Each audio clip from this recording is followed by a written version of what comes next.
Good day everyone, I am Shara May Tabangay. I am Fracho Umblas. I am Romelyn Umapas Pastrana. And I am Jeneline Condesa. And our group was tasked to discuss laws that empowers and protects women. Philippine Constitution. The protection of the human rights of all Filipinos is contained in the Philippine Constitution. Among its salient provision is Article 2, Section 14, which provides that the state recognizes the role of women in nation building and shall ensure the fundamental equality before the law of women and men. Article 2 of 1987 Philippine Constitution. Ito ay ang Declaration of Principles and State Policies.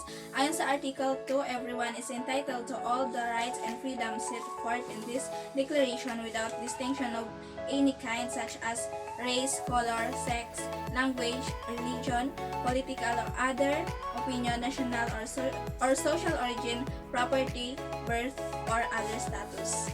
Article 2, Section 14. Sa Article 2, Section 14 of the 1987 Philippine Constitution ay kinikilala ng Estado ang role ng mga kababaihan in nation building at dapat tiyakin ang pangunahing pagkakapantay-pantay ng kababaihan at kalalakihan.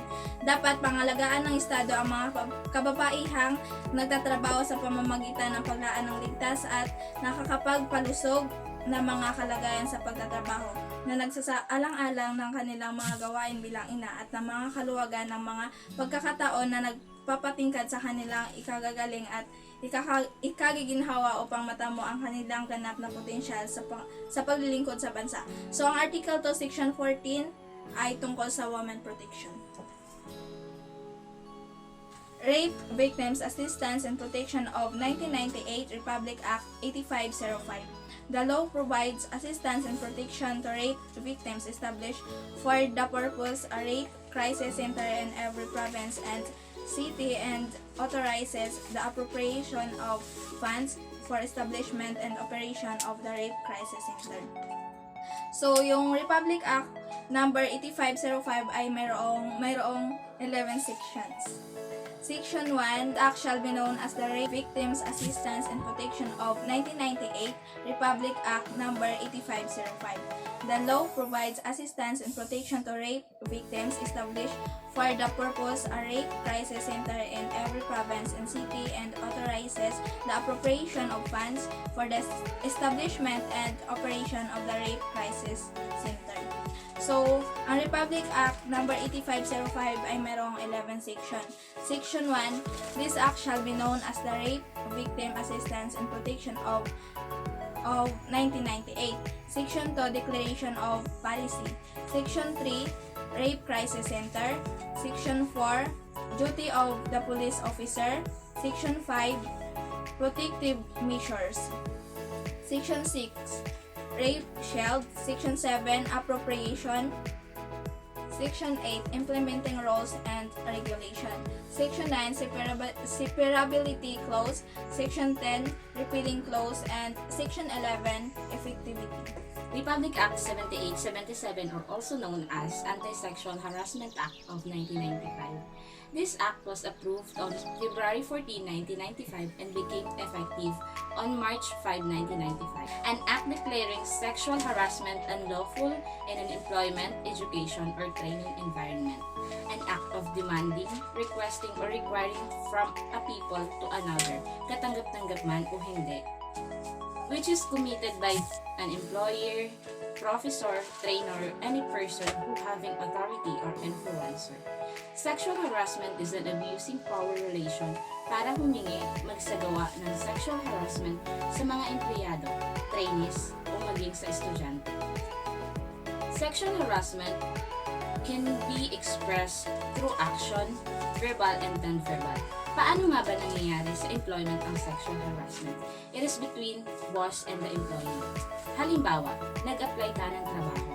Dahil kulang ka sa requirements at alam mo sa sarili mo na hindi ka matatanggap, nag-alok itong iyong boss ng mga di ka aya-ayang gawain like touching or unwelcome touching sa sexual senses and some private part. Yun ang tinatawag na sexual harassment sa trabaho. Maging sa paaralan, ganun din nangyayari sa between professor and the student. Kapalit ng mataas na marka ay mag-aas lagi yung professor ng mga di kaaya-ayang panghihipo sa katawan ng kanyang estudyante. What are the penalties for the offender? A person who violates the provision of the law shall be penalized by imprisonment na hindi bababa sa 1 hanggang 6 na buwan na pagkakakulong o pagbabayad ng multa na hindi bababa sa 10,000 hanggang 20,000 piso na inuutos ayon sa korte. Marami sa mga kababaihan ang nade-discriminate sa trabaho so that this law designed to strengthen the provision on discrimination against women with respect to the terms and condition of employment. Republic Act 6525, an act of strengthening the provision on discrimination against women with respect to terms and condition of employment. This law was approved May 12, 1989.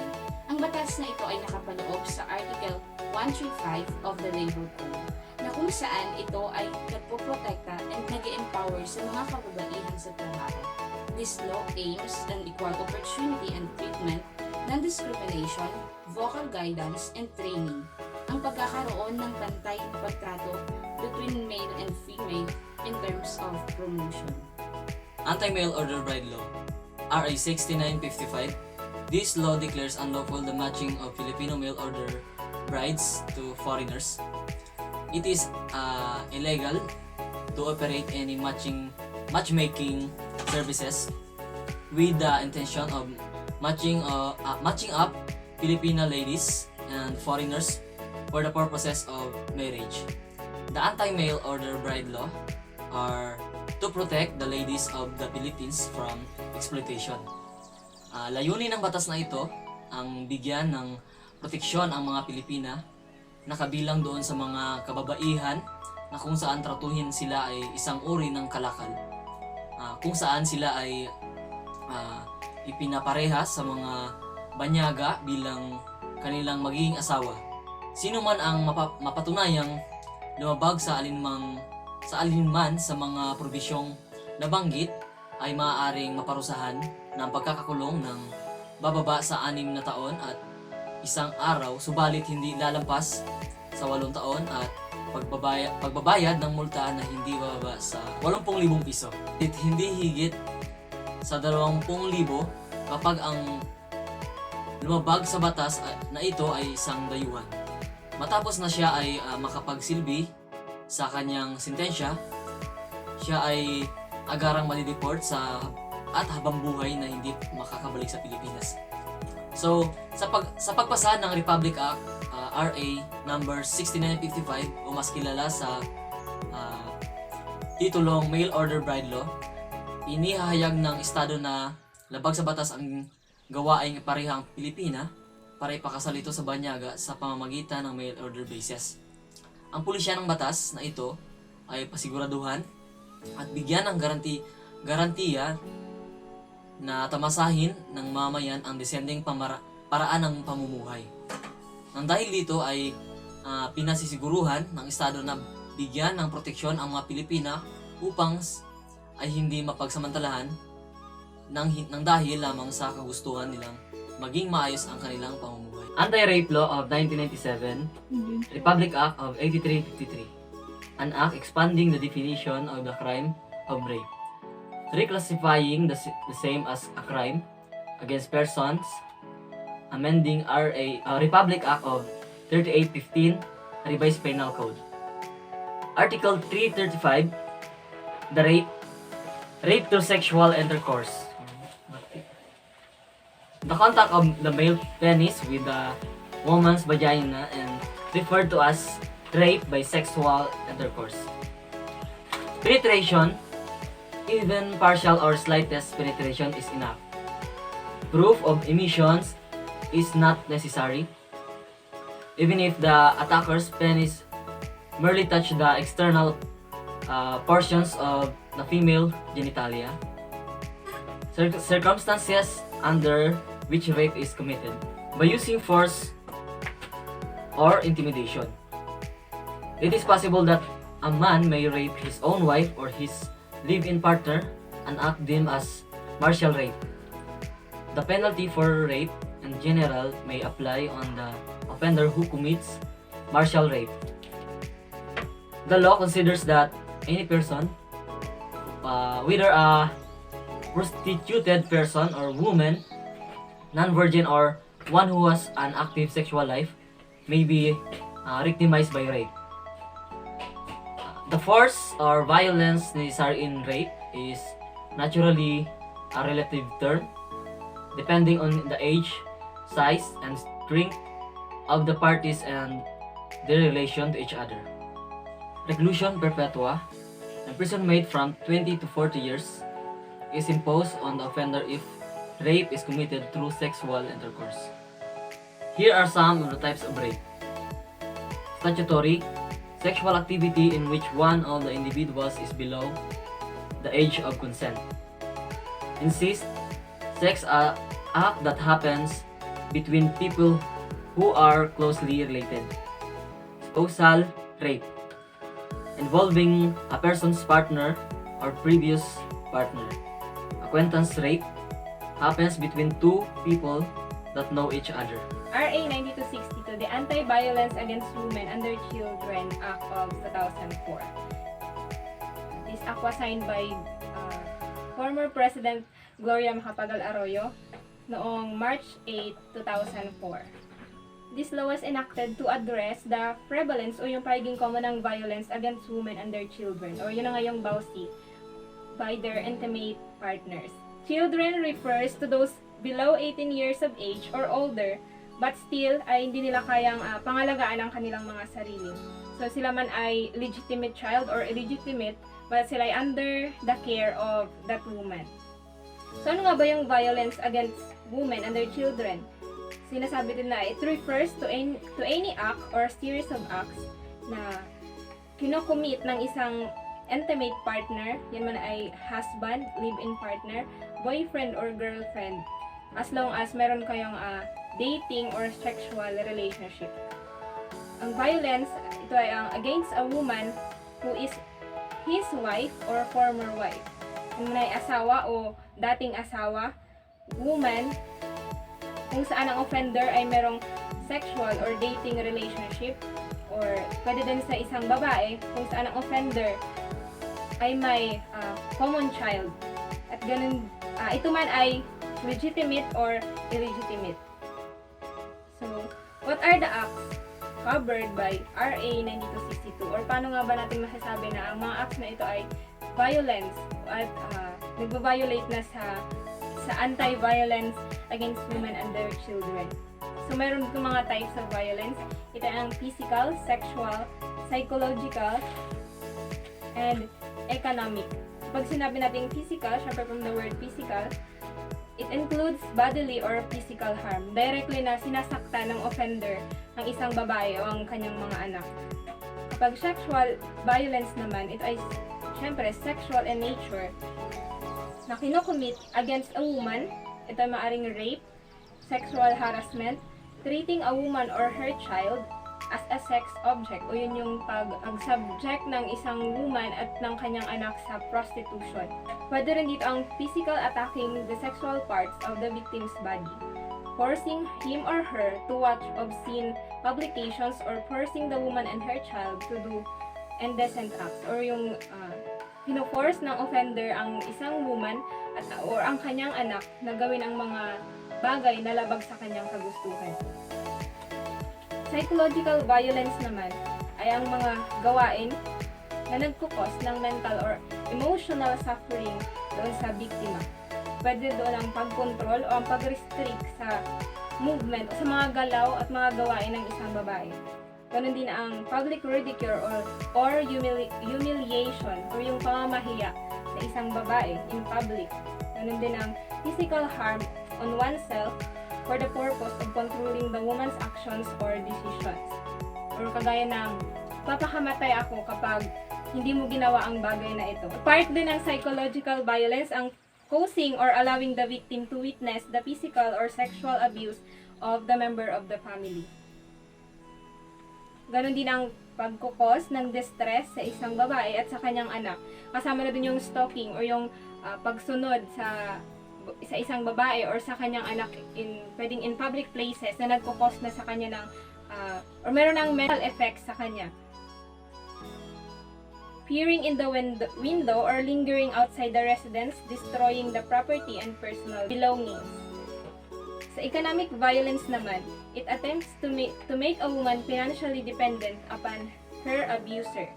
Ito ay ang pag-prevent sa isang babae na gawin ang kanyang gusto or mag-engage sa isang legitimate profession, occupation, business, or activity. Or mismong ang pag-control sa babae na gamitin ang kanyang sariling pera. Sino nga ba ang mga taong protected ng RA 9262? Sila ay ang sino mang babae, sila man ay wife, former wife, a woman with whom the offender had sexual relations with, babae, at ang isang babae kung saan ang offender ay mayroong common child, ito man ay legitimate or illegitimate.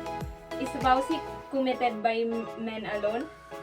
No, dahil women can also be liable under the law.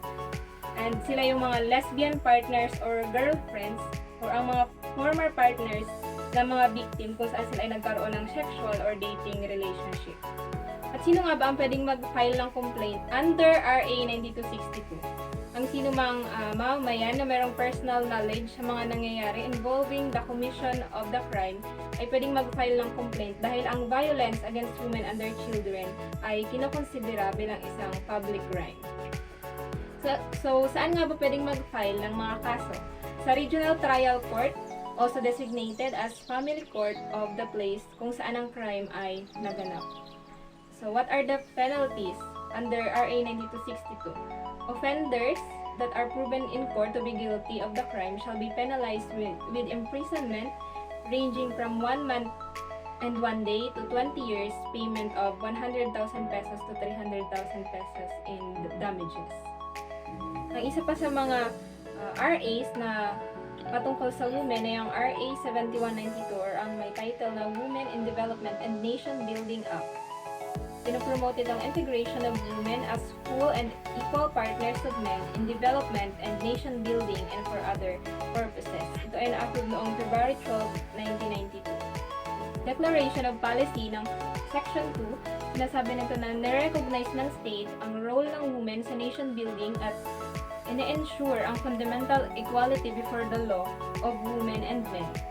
Section 3, sinasabi na ang NEDA or ang National Economic and Development Authority ang siyang responsible agency sa pag-ensure ng participation of women as recipients in foreign aid, grants, and loans. It shall determine and recommend the amount to be allocated for the development activity involving women.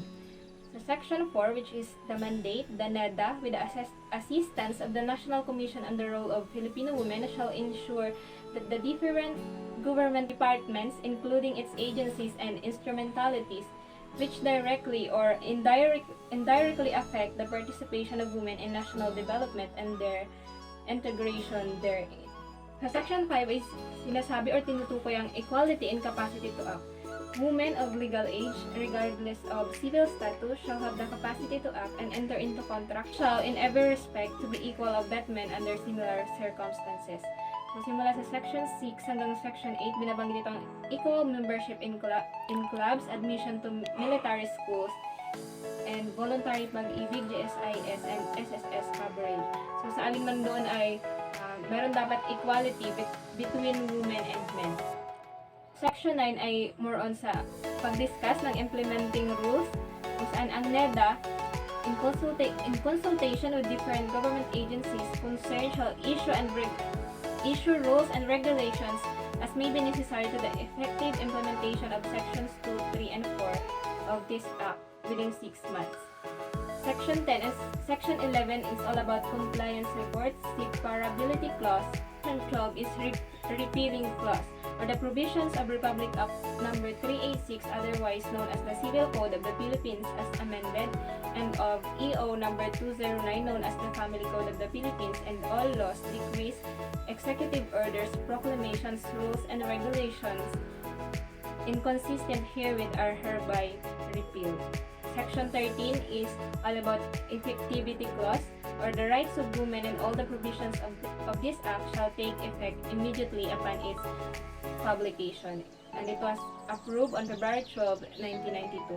RA 7192 or Women in Development and Nation Building Act promotes the integration of women and as full and equal partners of men in development and nation building.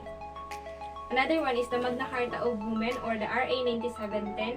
It seeks to eliminate discrimination against women by recognizing, protecting, fulfilling, and promoting the rights of Filipino women, especially those in marginalized sector.